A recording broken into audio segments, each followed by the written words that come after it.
Selamat datang di Arsiplan. Di sini kita akan mengulik cerita-cerita yang mungkin belum pernah kalian dengar. Kisah-kisah yang tersembunyi di balik kegelapan, menunggu untuk diungkap. Dan malam ini, aku mau berbagi cerita yang sampai sekarang masih bikin aku gak bisa tidur nyenyak. Ini pengalaman pribadi yang terjadi di sebuah rumah tua di Batam. Sebuah rumah yang seharusnya jadi warisan, tapi malah jadi saksi bisu teror.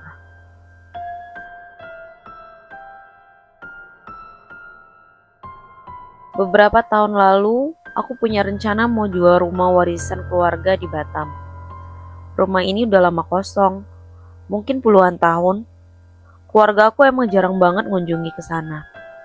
Waktu pertama kali aku masuk, vibe-nya udah beda, bau apek, debu tebal di mana-mana, sama hawa dingin yang gak wajar. Padahal di Batam kan panas banget. Aku sih waktu itu mikirnya, palingan karena lama gak dihuni.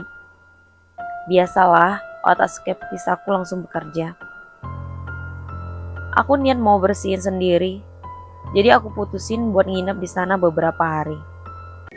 Malam pertama, jujur udah mulai ada yang aneh. Awalnya cuma suara-suara kecil, pintu kamar mandi yang tertutup sendiri, padahal gak ada angin. Terus pas aku lagi baca buku, kayak ada suara langkah kaki di lantai atas. Krek, krek, persis di atas kepala aku.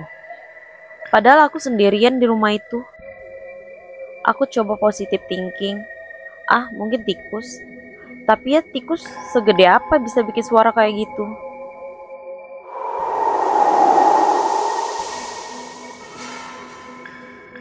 Yang paling bikin merinding, kadang aku dengar bisikan samar jauh banget, tapi kayak manggil nama aku, Ri atau Ki.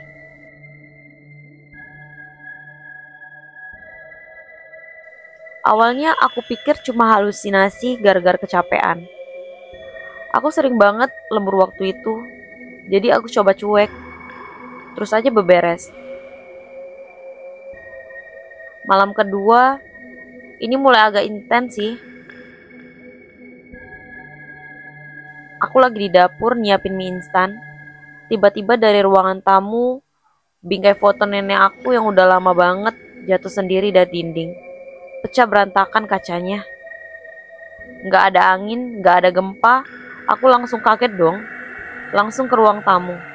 Aku lihat ke atas, paku tergantungan bingkai itu masih nempel sempurna. Jadi kayak ada yang sengaja narik, terus ngelempar. Terus aku langsung merinding. Aku buru-buru bersihin pecahannya, terus tidur lagi. Coba gak mikirin, tapi ya pikiran udah kemana-mana.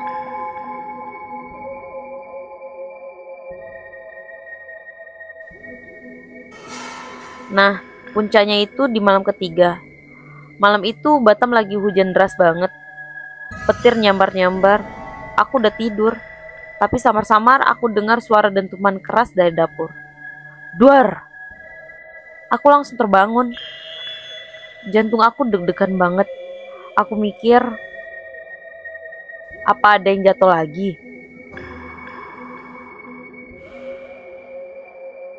Aku coba kumpulin keberanian. Pelan-pelan aku turun ke dapur. Aku nyalain senter HP. Aku lihat sekeliling. Gak ada apa-apa. Gak ada piring pecah. Gak ada panci jatuh. Semua di tempatnya. Aku lega. Mungkin cuma halusinasi lagi atau suara petir.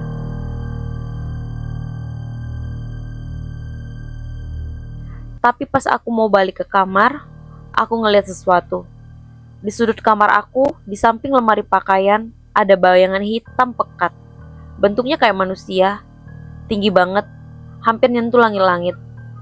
Warnanya bener-bener hitam legam, kayak lubang hitam. Gak ada mata, gak ada bentuk wajah, cuma siluet hitam yang pekat.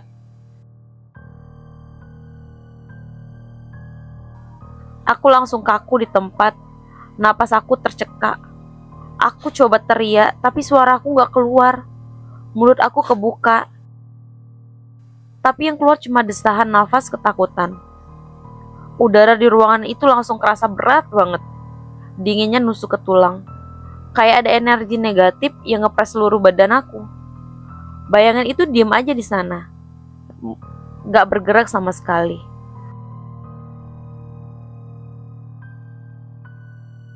Tapi aku bisa ngerasain tatapannya. Kayak ada yang ngawasin aku dengan intens. Aura kegelapan yang dipancarkan dari bayangan itu benar-benar bikin aku pengen lari sekenceng-kencengnya. Tapi kaki aku lemes, kayak terpaku di lantai. Beberapa detik terasa kayak berjam-jam. Aku cuma bisa ngeliatin bayangan itu, dan dia juga cuma ngeliatin aku. Sampai akhirnya, bayangan itu mulai bergerak.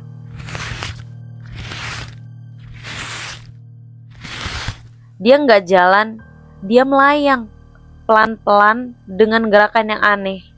Bayangan itu melayang mendekat ke arah tempat tidur aku. Semakin dekat, hawa dingin itu semakin pekat. Aku bisa merasakan bulu kuduk aku berdiri semua. Punggung aku basah dingin. Saat bayangan itu menghampiri, sampai di samping tempat tidur, di dekat kepala aku nggak kuat lagi. Aku langsung merem rapat-rapat. Aku benar-benar berdoa. Ya Tuhan, semoga ini cuma mimpi. Semoga ini cuma mimpi. Aku terus-terusan merapal doa dalam hati, sekuat tenaga. Aku gak berani buka mata. Aku cuma bisa nunggu, berharap bayangan itu pergi.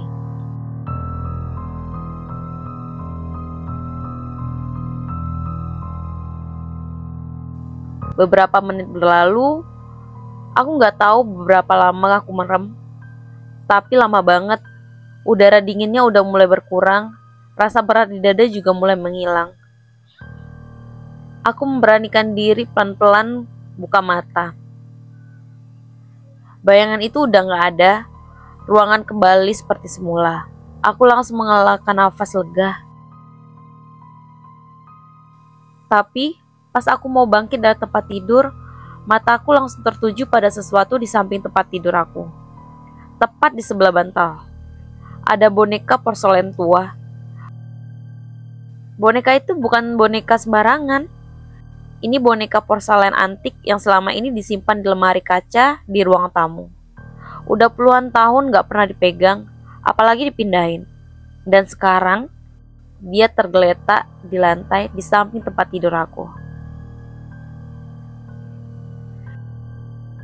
Yang bikin aku mau teriak saat itu adalah wajah boneka itu menghadap ke arah aku dengan senyuman porselennya yang kaku dan mengerikan. Mata boneka itu seolah-olah hidup, menatap aku dengan tatapan kosong, tapi terasa sangat menakutkan. Kayak dia benar-benar ngeliat aku. Entah kenapa, aku merasanya semua itu kayak ngejek. Aku langsung panik setengah mati. Ini bukan mimpi, ini nyata. Aku langsung lompat dari tempat tidur, lari sekuat tenaga keluar dari kamar. Gak peduli lagi sama barang-barang aku. Gak peduli lagi sama barang-barang yang ada di kamar. Gak peduli lagi sama apapun. Aku lari keluar rumah itu, tanpa nengok sedikit pun ke belakang.